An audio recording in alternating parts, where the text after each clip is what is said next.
Hi, I'm Stuart Leask, owner and operator of LeaseBeck, and welcome to another episode of what we are going to continue calling Road to GTR Festival. What Road to GTR Festival is it's a short look at some of the new and upcoming products that I have got on the way and or in the works, and I will be unveiling them at GTR Festival or through social media kind of slowly in the interim until GTR Festival gets here. This episode, I'm going to be focusing on the titanium merge piping kit. Now, you have seen this merge piping kit before in a previous video of mine. I've built a setup of this, or rather, let me say, I've built one of these setups for an R34 GTR before, and I took the opportunity to take that product. I sent it to my good friend JT over in Florida. He 3D scanned it, and he helped me come up with a jig so that I could continually reproduce this product. What you're looking at here is the second iteration of the product, and I have also built a third iteration for my own car. I built two different ones because this one is going to another customer with an R33 with a very similar setup to mine as far as the titanium strut tower bar and everything else goes.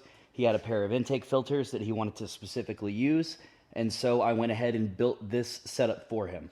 Now, what I'm going to be offering to you as the end customer is the titanium merge pipe as well as the rear turbo titanium outlet pipe. Actually, let me go ahead and remove this strut tower bar so that this is a little bit more clear and you can kind of see the bigger picture. Okay, now that I've got the titanium strut tower bar off, let's take a look at the clearer picture of what this setup looks like installed. Now, it uses the factory chassis pass-through coupler. I've gone ahead and I've done a sump connector right here to allow for a little excess engine movement. I know that most of us run Nismo mounts or something a bit more solid, and I wouldn't deem this to be quite necessary, but just in case for some cars that may have worn out mounts, maybe some alignment issues as far as this chassis coupler or anything else goes, this allows for just a little bit of movement. The rear turbo and the front turbo both exit at about a 1.75 to 2 inch diameter, give or take. And what I did was I very gradually stepped them up to the desired finished 80 millimeters. So I did my best to kind of try and hide the reductions via use of megaphones and other slow stepped reducers so that this was a more visually appealing product. I know I probably could have just accomplished this with a couple of cone transitions, but that's not really what creates a good looking setup in my opinion, and this is my take on the best way to approach the entire situation. Now on my car, I'm actually going to be running a carbon fiber, it's like a new old stock AbFlug airbox. Uses a Nismo GTR sports filter on the top and it has an extra panel filter on the side. The reason I'm bringing this up is because there will be multiple different intake variations that you can do with this setup. Here you can see that the customer already had vibrant filters. So I went ahead and just made the tubes specific for his setup, and then I just built him a couple of brackets. And then again, on my car, I'll have the AbFlug box, and I actually, here, let me see. Let's go ahead and get this beautiful thing out. So on my car, I've got this new old stock AbFlug carbon airbox, and I know it looks a little bit used as far as like the yellowing and the resin, but this was new old stock and came out of the bag to go into my car. Anyways, enough babbling. What I've done is I've actually water jet some titanium MAF flanges, and I'm just going to go ahead and have them set up like this, and I'll kind of wallow out the opening a little bit, and I will build custom 3-inch intakes for my setup. The reason why I'm bringing this up, if you have a different setup in mind, or if you have something else that you'd like to run, it's possible to make custom intakes for your setup. In fact, the first one of these that I ever made used a, what is the name of that brand?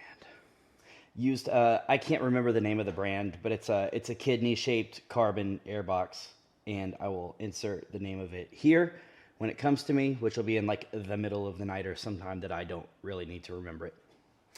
So that's a general run-through of the product.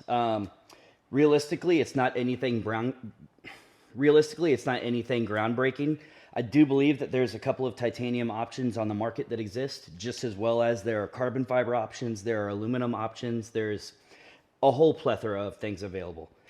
I wanted to come up with a visually appealing titanium option that didn't utilize pie cuts, that flowed a little bit more smoothly, didn't have any sort of hood interference issues, and just kind of really played on the smooth, clean lines of the RB26 valve cover and just kind of flowed a little bit better in the engine bay. So what I want to do now is I want to kind of show you guys the jig that we came up with, because honestly, I think that's the coolest part about this product. I'm going to show you guys some of the fabrication videos, some of the work that goes into these, some of the cleaning, some of the prepping, some of the cupping, the cutting, the tacking, the welding. I know that people love welding videos, and that's going to be it. Like I said, with Road to GTR Festival, we're going to be keeping these videos relatively short. These aren't meant to be very long, in-depth videos.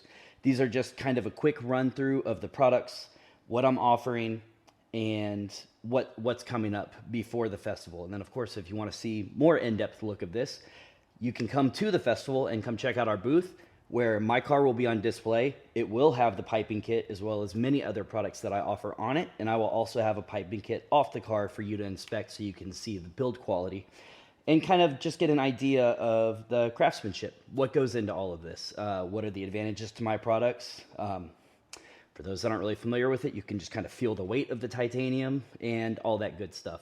So anyways, that's it for this one. We're going to go ahead and cut over to all of the fantastic fabrication footage. I say that sarcastically. I hope you guys like it. I don't know.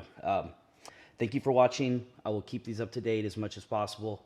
I will keep all of the products going. I will keep all the product updates going, and I will keep all the build updates going as well. Thank you as always for watching, and see you guys in the next video.